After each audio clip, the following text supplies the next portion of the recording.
যারা সুন্দরভাবে এখনো পর্যন্ত আমাদের মতো অধমের কথাগুলো শোনার জন্য বসে রয়েছেন তাদের কাছে 3 নম্বর ধন্যবাদ জানাই আমার মাইকম্যান ভাইকে, যিনি অক্লান্ত পরিশ্রম করে তার সুদক্ষ কারিগরি দিয়ে আমাদের এই ভাষাগুলো আপনাদের কাছে শ্রুতি মধুর করে পৌঁছে দিচ্ছেন।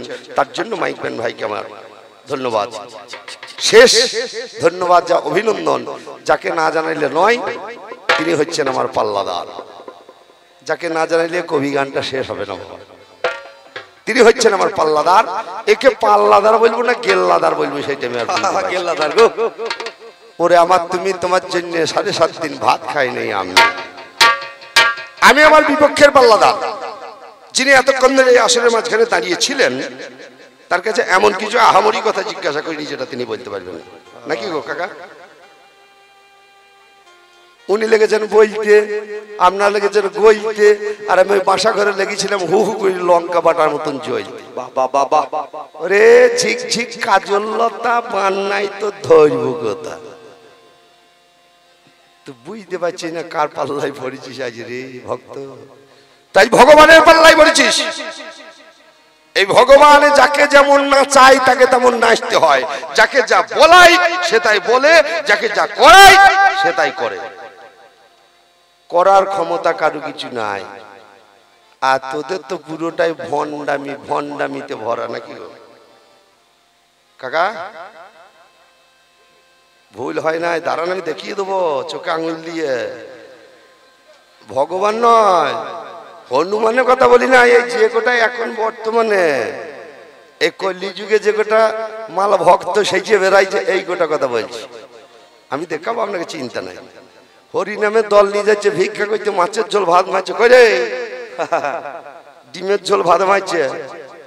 সুফল কোথা গেল? কি হয় তা কাজ দিয়ে সুফল গোপালপুরে ডিমের ঝোল ভাত মারছি ভাই, ধরা পড়ে গেছি রে। কি হয় তা? আমি আমার বিপক্ষের পাল্লাদার, তার কাছে রেখেছিলাম জিজ্ঞাসা, মিলল না আমার মনের আশা, শুধুই ঘটলো তোমার কপালে দুর্দশা। তুমি করলে আমাকে নিরাশা। তোমাকে জিজ্ঞাসা করলাম কি, তুমি দিয়ে গেলে কি।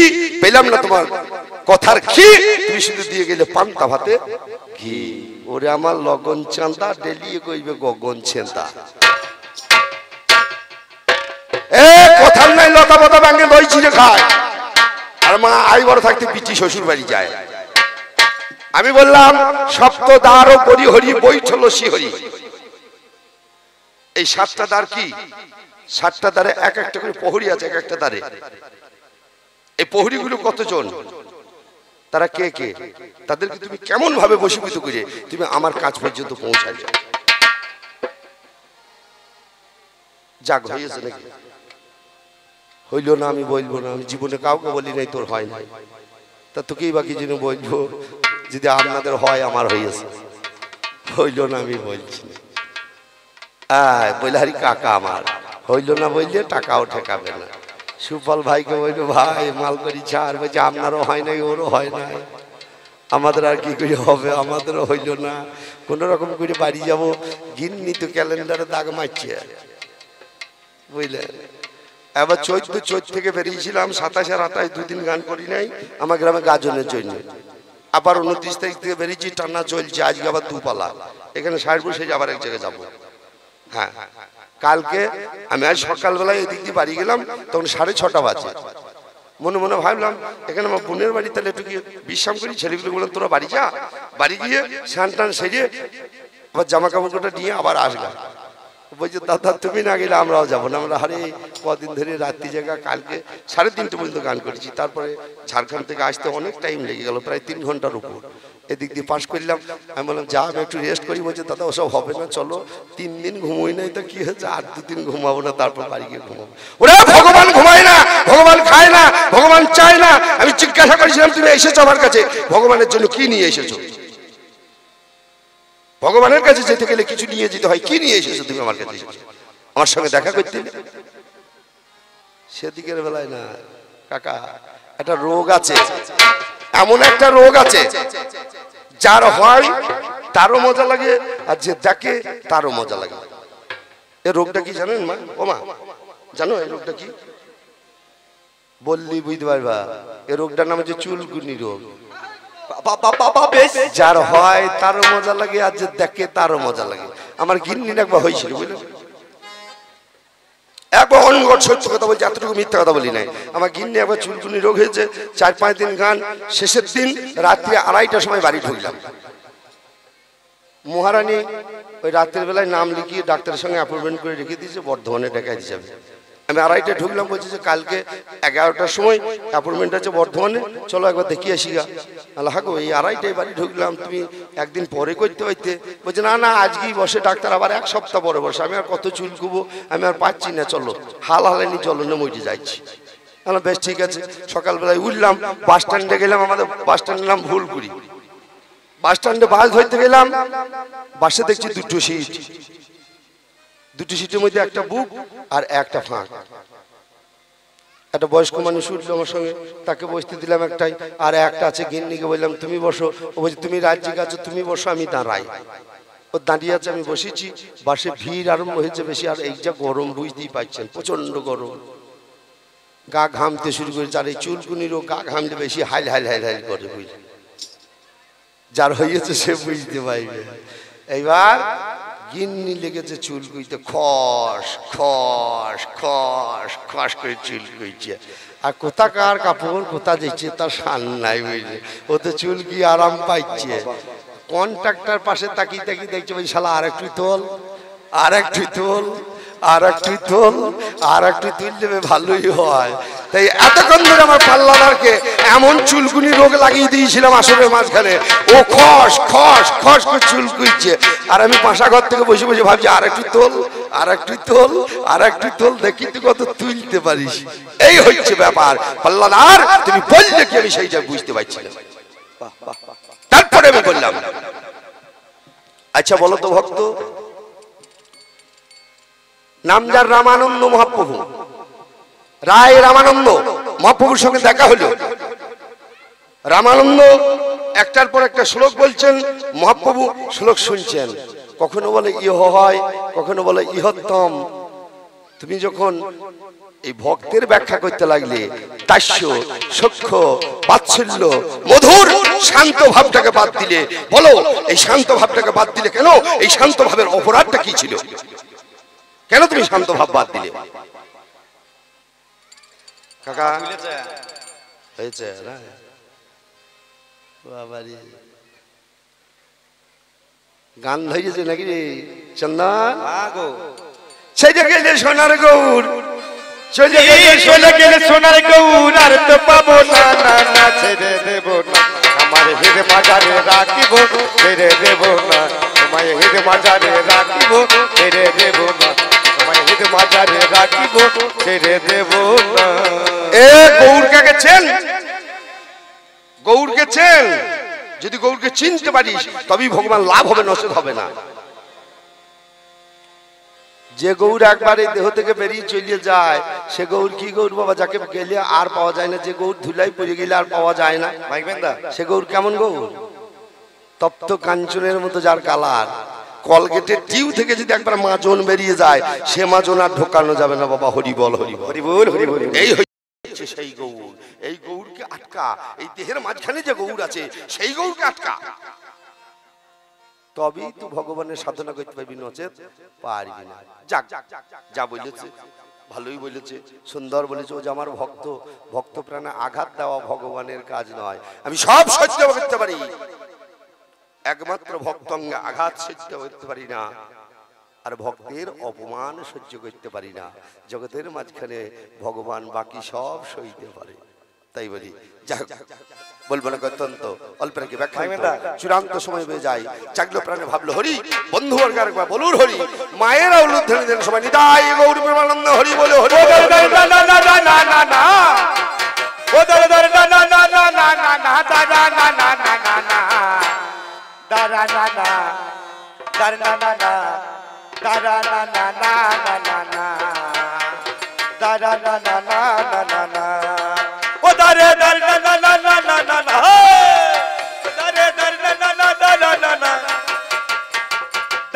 না না না না দারা না না না দারা না না না না না না দারা না না না না না না না দারা না না না না না না না দারা না না না না না না দারা না না না না না না দারা না না না না না না না তাই বলি গো ভক্ত ফিরতে পারেন ফিরতে বলি কে বলে রে ওরে পাগল বাবা বাবা কে বলে রে ওরে পাগল বাবা বাবা ওই দেখ বেদানাতে নেই দানা নেই তাতে দানা ওরে ওরে পাগলা রে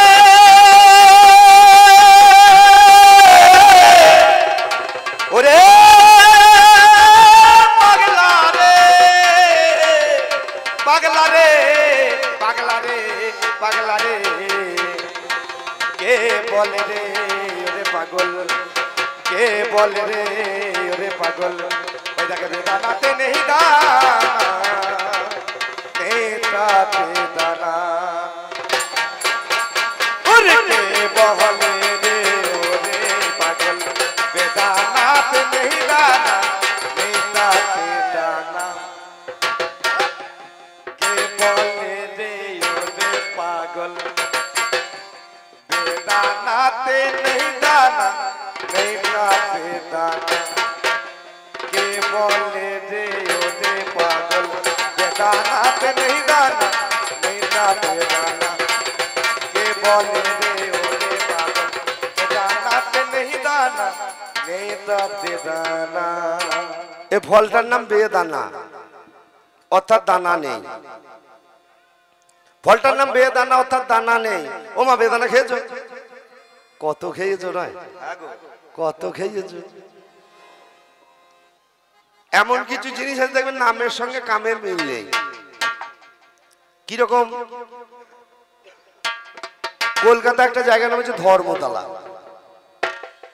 এখানে দেখবেন যত চিটিং মাছ পকেট মাছ এই গোটার বাস হয়েছে ধর্মতলায় কিন্তু কখনোই অধর্মতলা নাম হবে না হবে দাদু ভাই আর একটা জায়গা নাম হচ্ছে উল্টোডাঙ্গা এই গাড়ি ঘোড়া মানুষ যানবাহন যতই সোজা করে যাক শালা সোজা ডাঙ্গা নাম কিন্তু হবে না উল্টো ডাঙ্গায় থাকবে তদ্রুপ এই ফলটার নাম হচ্ছে বেদানা অর্থাৎ দানা নেই কিন্তু এই ফলে এত দানা গুনিয়ে শেষ করা যাবে না ওরে বেদানাতে এত দানা বন্ধুরে বেদানাতে এত দানা গুনে শেষ করা তো যাবে গুনে শেষ করা তো ভাইরে যাবে না রে শেষ করাতে ওরে যাবে না রে শেষ করা তো যাবে না নেতা বেদানা কে বলে রে ওরে পাগল বেদানাতে নেই দানা নেতা কে বলে রে ওরে পাগল বেদানাতে নেই দানা নেই তাতে দানা দেখেন গো দেখেন ভাব খাটা খাটা একবার ওরে কে বলে রে ওরে পাগল বেদানাতে নেই দানা নেই তাতে দানা কে বলে রে ওরে পাগল বেদানাতে নেই দানা নেই তাতে দানা কে বলে রে ওরে পাগল বেদানাতে নেই দানা নেই তাতে দানা কে বলে রে ওরে পাগল ও মা খই ভাজো খই ভাজো এখন আর বর্তমানে ভাজে না অনেক জায়গাতেই না এখন সবাই প্যাকেটে কেনা মুরগি পাওয়া যায় আর খই ভাজে না বর্তমানে এই দেখবেন এই দেখুন ঢিকি নাই কুলো নাই সেদ্ধ নাই ভাপা নাই আইরে নাই কাঁচা নাই বর্তমানে সব কিচ্ছু নাই এখন বাবা ভাজা মুড়ি আর আছে কি বর্তমানে মেয়েগুলো কি করে জানেন তেল মাপে লিটারে গান করে গিটারে চড়িয়ে বেড়ে স্কুটারে এদের সব স্টারে ব্যাপার বুঝলেন এই হয়েছে বর্তমান যুগ তবে সিদ্ধ ধানে ক্ষয় হবে মা সিদ্ধ ধানে হয়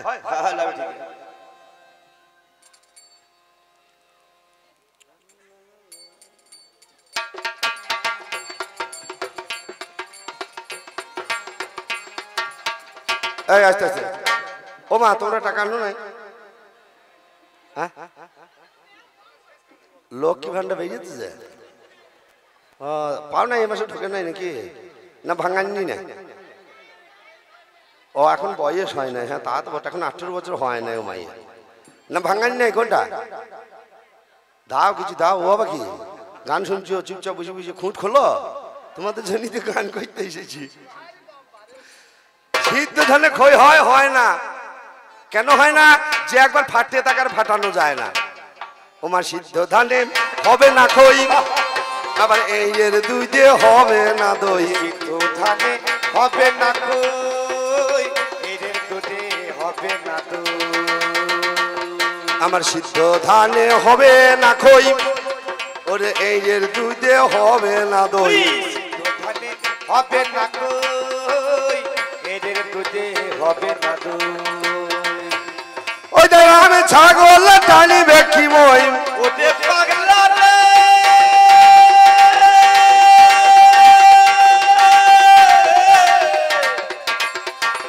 ওরে পাগলা রে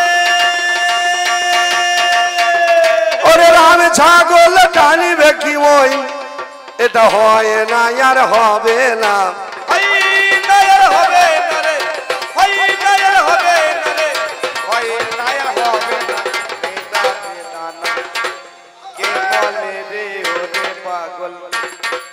বেদানাতে নেই দানা বেদাতে দানা কে বলে রে ওরে পাগল বেদানাতে নেই দানা বেদাতে দানা কে বলে রে ওরে পাগল এটা হয় না আর হবে না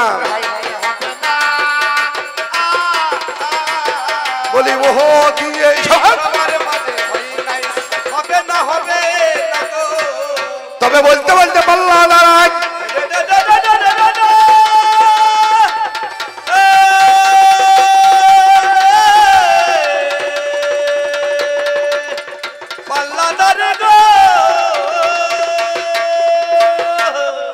ওরে বলতে বলতে পাল্লা দাঁড়ায় আমায় আসরে বলিল বলে ভগবানের ফোন নম্বর কি জানতে চাই গো ভালো ভগবানের ফোন নম্বর নিবি ডায়াল করতে পারবি তো হ্যাঁ এ নম্বরটা তোর ফোনে সাপোর্ট করবি তো কি গো দাদা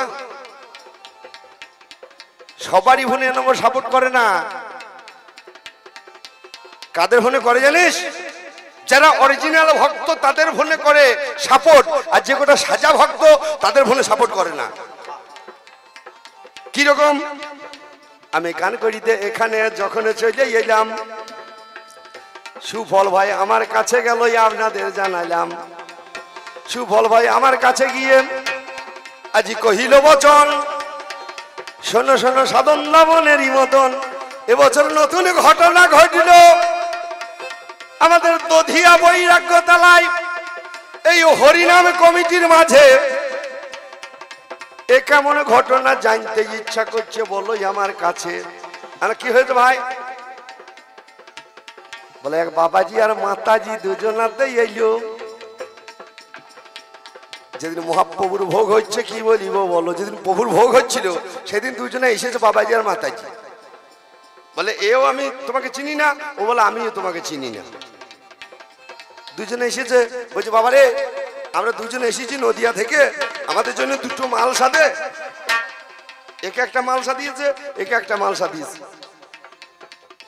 বলে রাতে তো বাড়ি যেতে পারবো না 4:30 5টা বাজে ভোগ শেষ হইতে হইতে রাতে বাড়ি যাবো কি করে এক কাজ কর দুটো কম্বল দে বাবা দুটো কম্বল দিয়েছে থাকার জায়গা দাও ও যা কাজ করুন ওই ক্লাব ঘরটা বড় আছে ওই ক্লাব ঘরে থাকুন গা ক্লাব ঘরে এ এক ভিতেই আছে মাতাজি আর বাবাজি এক ভিতেই আছে দুটো মালসা দুটো শিকে দুটো কাপড় একে একটা দুটো গামছা সব দিয়েছে এই কমিটি হরিনাম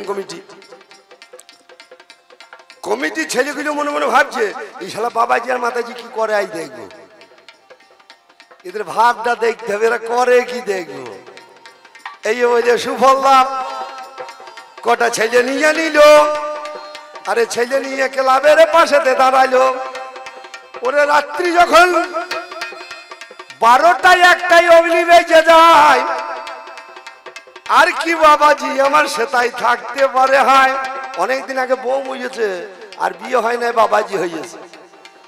আর এরও বহু আগে স্বামী মরেছে, এ বিয়ে হয় নাই, এ মাতাজি হয়েছে। দুজনে দুই কোণে শুয়ে আছে। বাবাজি একটা করতাল নিয়েছে, করতাল নিয়ে এবার সুদ ধরেছে। রাত যখন 1:30 বাজে আর এই কমিটির ছেলেগুলো পাশে দাঁড়িয়ে আছে। কবে রাধা রানীর কি পাহাবে গো, জয় রাধে গোবিন্দ। রাধা রানীর কৃপা হবে গো, জয় রাধে গোবিন্দ। কবে রাধা রানীর কি পাহাবে গো, আমার জয় রাধে গোবিন্দ।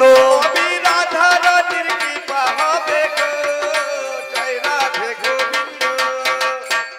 বাবাজি ধরে যাবে, মাতাজির মন খুশখুস খুশ করছে বুঝলেন। এও এ পাশ থেকে খঞ্জনি বার করে ফেলেছে, এও এইবার আরম্ভ করেছে। কবে বোঝে রাধা কৃষ্ণ পাবে গো, আমার জয় রাধে গোবিন্দ। কবি বুঝি রাধা কৃষ্ণ পাবে গো, আমার জয় রাধে গোবিন্দ। এ তোদের লজ্জা লাগে না? তোদের মরণ নাই? আরে ছ্যা ছ্যা ছ্যা ছ্যা ছ্যা ছ্যা, তোদের লজ্জা লাগে না? এইবার আর দূরে থাকতে পারছে না। এইবার এই গোসাই ধরিয়েছে বুঝলেন বাবাজি। তবে আবার কেন দুয়ে দুয়ে গো, ওরে জয় রাধে গোবিন্দ।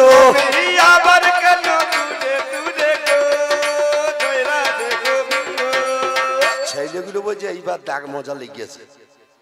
এবার দুটো কম্বল এক হয়ে গিয়েছে বুঝলেন, দুটো বালিশ এক হয়ে গিয়েছে। এবার দুটো বালিশ, একটা বালিশে জোড়া মাথা পড়েছে। বলে এক বালিশে জোড়া মাথা গো, আমার জয় রাধে গোবিন্দ। সুফল আর থাকতে পারে না বুঝলেন। বলে কি হইল বাবা? বললে এতই যদি কাছাকাছি হবে, আগা বালিশে যদি ডবল মাথা দেবে, আমাদের দুটো মালসা নিলে কেন? শীতের বেলায় দুটো, মালসার বেলায় দুটো, কম্বলের বেলায় দুটো, আর এক বালিশে জোড়া মাথা দিয়ে শুয়ে আছো। এইরকম ভক্তের কাছে ফোন নম্বর ডায়াল হবে না বাবা। হবে? ওরে 4খানা শূন্যই আছে।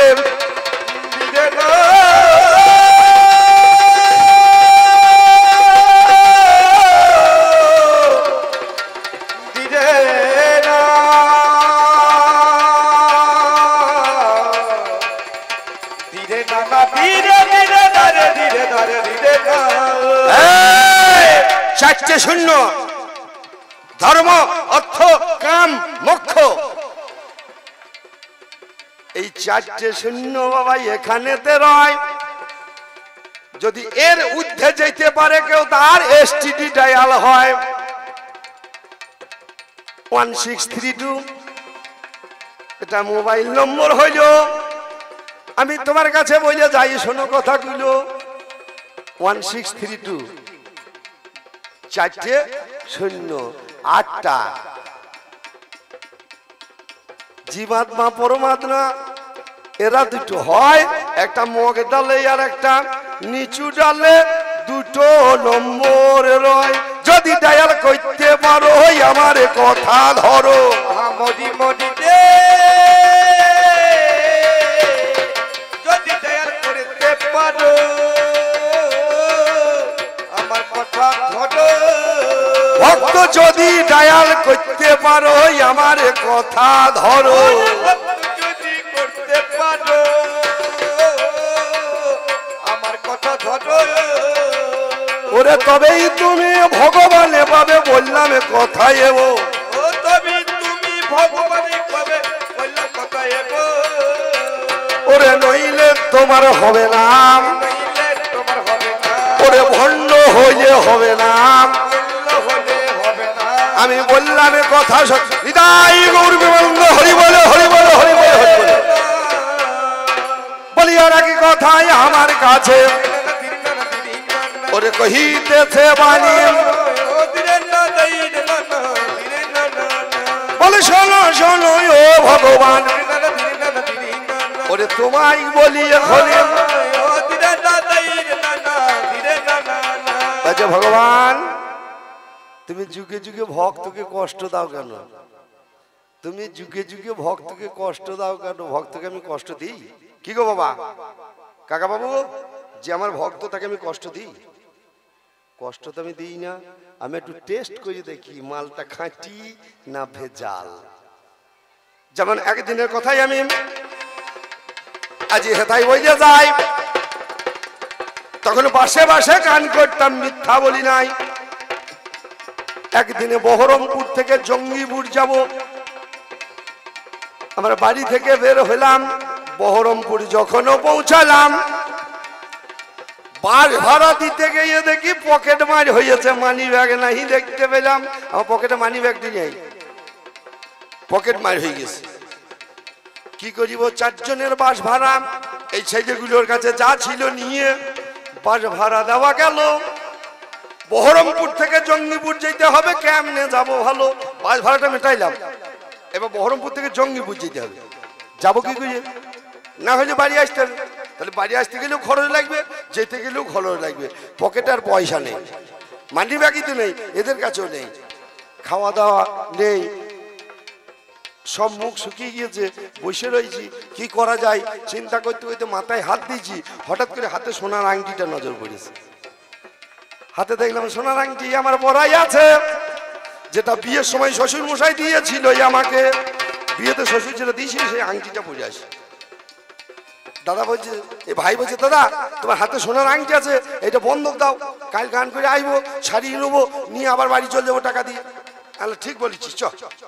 স্বর্ণকারের দোকানে গেলাম, বললাম দাদা আমার এই আংটিটা বন্ধক নিয়ে কিছু টাকা দেন না, কবি গান করে খাই, পকেট মার হয়ে গেছে, পকেটে টাকা নেই, হয় গান করতে যেতে হবে না বাড়ি যেতে হবে, দুটোর মধ্যে একটা করতে হবে, যেখানেই যাবো পয়সা লাগবে। বলে দাদা আমি বন্ধকি কারবার করি না, যদি আপনি বিক্রি করে দেন তাহলে নিতে পারি, নচেন নেবো না। আমি তাহলে উপায় নেই, আমার কি করবো, বিক্রি করতে হবে। ঠিক আছে আমি বিক্রি করবো, দেখুন কত দাম হবে। বলে দাঁড়ান, এর ভেতরে তো খাট ঢুকে আছে, আগে আসল বের করি, তারপর আপনাকে দাম বলবো। এই বলে আংটিখানা পরেতে দিল, ছোট্ট পাড়া গেছে বাবা তাকে গো পড়াইলো। সেই পুরো আংটি চিমচি করে অ্যাসিড জলে দেয়, আবার অ্যাসিড জল থেকে বাবা আবার আঁপড়ে দেয়, আবার পুরাইলো, আবার অ্যাসিড জলে দিল, খাদি শূন্য হয়ে গেল। একটা বলের মতো দাঁড়াইল, শোনা কি বলিব বল, একটা ছোট্ট বলের মতো দাঁড়িয়েছে। ওজন করে বলছে আপনার 3000 টাকা হয়েছে, আপনি 3000 টাকা পাবেন। তাই দেন, টাকাটা নিয়ে গেলাম। তাহলে একটা সোনার আংটিকে খাদ বাদ দিতে গেলে একবার পোড়াইতে হচ্ছে, একবার অ্যাসিড জলে দিতে হচ্ছে, আবার পোড়াইতে হচ্ছে, গলাইতে হচ্ছে, তার আকার শূন্য হয়ে যাচ্ছে, গোল গোলাকার তৈরি হচ্ছে। তাহলে তুমি যে ভক্ত, ভগবানের কাছে এলে তোমার ভক্ত কতটা যে তুমি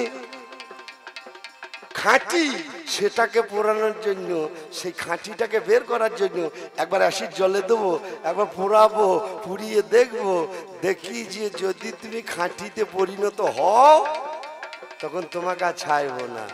যে করে আমার আশ তার করি সর্বনাশ, তবু যদি না ছাড়া আমার পাশ, আমি হই তার দাসানুদাস। তুমি জানো না, তুমি জানো না, তুমি জানো না, তুমি জানো না, আমি তোমার কাছে তাই বুঝে যাই। তুমি জানো না, জানো না। কিরকম কিরকম একদিন এক ব্রাহ্মণ রাস্তা দিয়ে যাচ্ছিল, তাকে এক মেছিনি মাছ বিক্রি করছে, তার কাছে একটা বাটখারা আছে। 250 কিনলেও সেই বাটখারাতি, 5 কেজি কিনলেও সেই বাটখারাতি, আবার 100 গ্রাম কিনলেও সেই বাটখারাতি, আলাদা বাটখারা দিতে হচ্ছে না। সেই বাটখারাতে যে যা মাছ কিনছে ওই একই বাটখারাতে তাই ওজন হচ্ছে। ব্রাহ্মণ তাকিয়ে তাকিয়ে দেখলো, আহা হা, এটা তো বাটখারা, এটা নারায়ণ শিলা। এবার কি করিবে ব্রাহ্মণ, নারায়ণের শিলা চিনতে পারিল।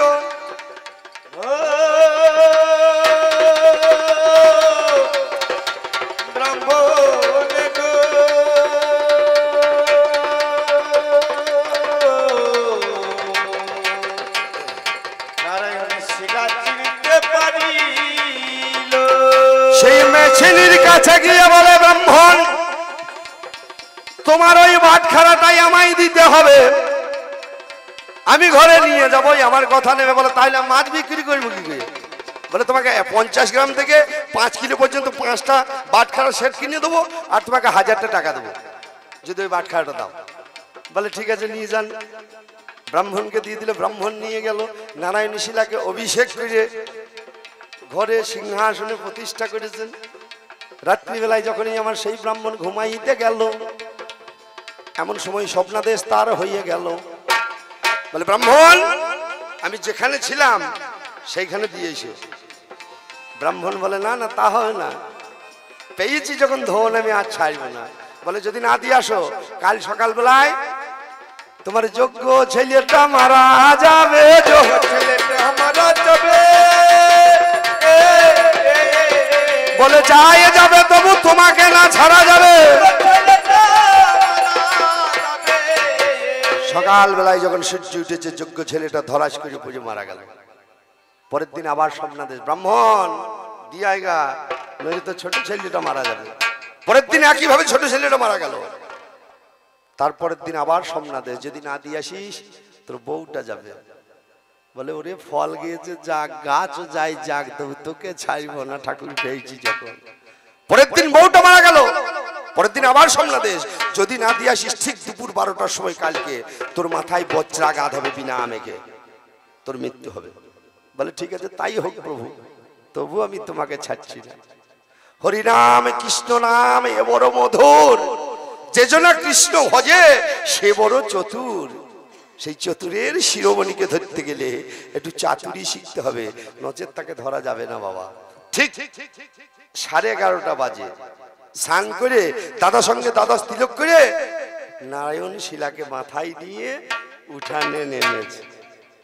নেমে গাইতে শুরু করেছে, হরি হরায় নম কৃষ্ণ যাদবায় নম, হরি হরায় নম কৃষ্ণ যাদবায় নম, আমার যাদবায় মাধবায় কেশবায় নম, যাদবায় মাধবায় কেশবায় নম, যাদবায় মাধবায় কেশবায় নম, যাদবায় মাধবায় কেশবায় নম, আমার গোপালে গোবিন্দ রামে শিবধূসূদন, গোবিন্দ নামে শ্রীমধুসূদন, আমার গোপালে গোবিন্দ রামে শিবধূসূদন, গোপাল গোবিন্দ নামে শ্রীমধুসূদন, আজ গিরিধারী গোপীনাথ মদন মোহন, গিরিধারী গোপীনাথ মদন মোহন, আমার এই 6 গোসাইয়ে যবে বোঝে কইল বাস, আমার এই 6 গোসাইয়ে যবে বোঝে কইল বাস, আমার রাধা কৃষ্ণের নিত্য লীলা হইল প্রকার, রাধা কৃষ্ণ নিত্য লীলা হইল প্রকার। ঠিক ঘড়িতে 12টা বেজে গেছে, বলে ঘড়িতে 12টা বেজে গেছে। এ বলছে ঠাকুর যদি বাজ পড়ে তোমাকে আমার মাথায় নিয়েছি, যদি পরে আগে তোমার মাথায় পড়বে তারপর আমার মাথায় পড়বে, তোমার মাথায় না পড়ে আমার মাথায় পড়তে পারে না। ঠাকুর আমি তোমাকে ছাড়ছি না, দেখি কি হয়। বজ্র এলো, প্রভুকে দেখে নমস্কার করে আবার ফিরে গেল। ঠাকুর বলল রে বউ ছেলে কেউ কারু নয়, মায়ার সংসার, এই মায়ার সংসারে ভাবিস না। এ আমার, ও আমার, ভাই আমার, বউ আমার, মেয়ে আমার, কেউ কারু নয়। এ জগৎ শুধু মিথ্যা মিথ্যা। ভেবে দেখ, যাদের জন্য এত কিছু করলি তাদের কাছ থেকে পেলি কি? একটা গরু যখন 12 কেজি 13 কেজি 14 কেজি দুধ দেয়, তখন তাকে গৃহস্থ খোল ভুসি অনেক কিছু খাওয়ায়। সে গরুটা যেদিন আর দুধ দেবার ক্ষমতা রাখে না, পাইকার ডেকে তাকে বিক্রি করে দেওয়া হয়। এই সংসারকে আপনি যতক্ষণ দিতে পারবেন ততক্ষণ সংসার আপনার। যেদিন সংসারে আর আপনার দেওয়ার কিছু ক্ষমতা থাকবে না, সংসার আপনি অবাঞ্ছিত অবহেলিত। সবাই বলবে চুপ করো, তোমার কথার কোনো দাম নেই, চুপ করে এক পাশে বসে থাকবে। তাই এ সংসারে কাউকে আপন ভাবিস না, কেউ কারো নয়, মায়ার সংসার। আয় আমার চরণে আয়, এদের জন্য দুঃখ করিস না, তোর সমস্ত বন্ধন মুক্ত করে দিলাম। এবার তুই আমার, আমি তোর, তুই আমার, আমি তোর। যে করে আমার আশ তার করি সর্বনাশ, তবু যদি না ছাড়ে আমার পাশ, আমি হই তার দাসানুদাস। নিতাই গৌর প্রেমানন্দ হরি বল, হরি বল, হরি বল, হরি বল, হরি বল, হরি বল। তুমি জানো না, তুমি জানো না, তুমি জানো না, তুমি জানো না, আমি ভক্ত প্রাণে আঘাত দিই না, জানো না, তুমি জানো না, জানো না গো। বলি আর কি কথাই আমার কাছে ওরে কহিতেছে বাণী, বলে বলো বলো ও ভগবান, ওকে তুমি গুণমণি। এই টাকা যদি সমান সমান হয়, তোকে 4টে পূর্ণ কইলাম, তুই 4টে কইতে পারতিস, তোর 12টা করার দরকার কি ছিল? কে কাকা? তাহলে আজ টাকা ভাগ হবে, সমান সমান হবে না। যার যেমন পূর্ণ তার তেমন ভাগ। আমি তোকে 4টে কইছিলাম, তুই 4টে কইতে পারতিস, বারবার বাবা মনে পয়সা করিয়ে যাচ্ছি। তোমাকে কেন ওই সুরের রূপ ধরতে হয়েছিল? তোর জন্যই ধরেছি, তোর জন্যই ধরেছি। ভক্ত আমার মাতা পিতা, ভক্ত আমার গুরু, ভক্ত জন এই নাম লেখেছে বাঞ্ছা কল্পতরু। ভক্তের লাগি আমি নন্দসিত হরি, জগতে প্রকাশ হই গুরু রূপ ধরি। যথা হয় গুরু নিন্দা তথা না যাইবে, গুরু নিন্দুকের মুখ কভু না দর্শিবে। যদ্যপি গুরু আমার বেশ্যাবাড়ি যায়, তথাপিও গুরু বোঝের নিত্যানন্দ রায়। এই ভাব যদি থাকে তবেই তুই আমাকে পাবি, নচেত পাবি না। কাঁদ কাঁদ, যদি গোবিন্দকে পাবি কাঁদ, আর হৃদয় মন্দির সাজা। ওরে ওপর সাজিয়ে কিছু হবে না, ভুরু প্লাগ করবি, মুখের মাঝখানে হেমানি মেমানি এসব লাগাবি, বেশি দিনকার নয়। একদিন উনুনে বেগুন পুরাইলে যখন বেগুন বের করে তার যেমন ব্যবহার হয়, তোরও কালার সেই রকমই হবে। যে কালার ভগবান দিয়েছে সেই কালারটা ধরে রাখ। যদি সাজাইতেই হয় হৃদয় মন্দিরটাকে সাজা, প্রভুকে বসানোর জন্য কৃষ্ণ নাম নিয়ে সে মন্দির সাজা, নচেত হবে না রে বাবা। বলছিস কি আমি কি সেটাই বুঝতে পারছি না। ঠক জচ্চুরি করে ব্যবসা করে ওরে ভক্ত সেজে লাভ নাই, ভক্ত হ। ও তো মনে না রাঙাইয়ে বসন রাঙালি, কি ভুল করিলি যোগী। ও তুই মনে না রাঙাইয়ে বসন রাঙালি, কি ভুল করিলি যোগী। তোমার অন্তরে তোমার ভোগের লালসা, উপরে সেজেছ ত্যাগী। অন্তরে তোমার ভোগের লালসা, উপরে সেজেছ ত্যাগী।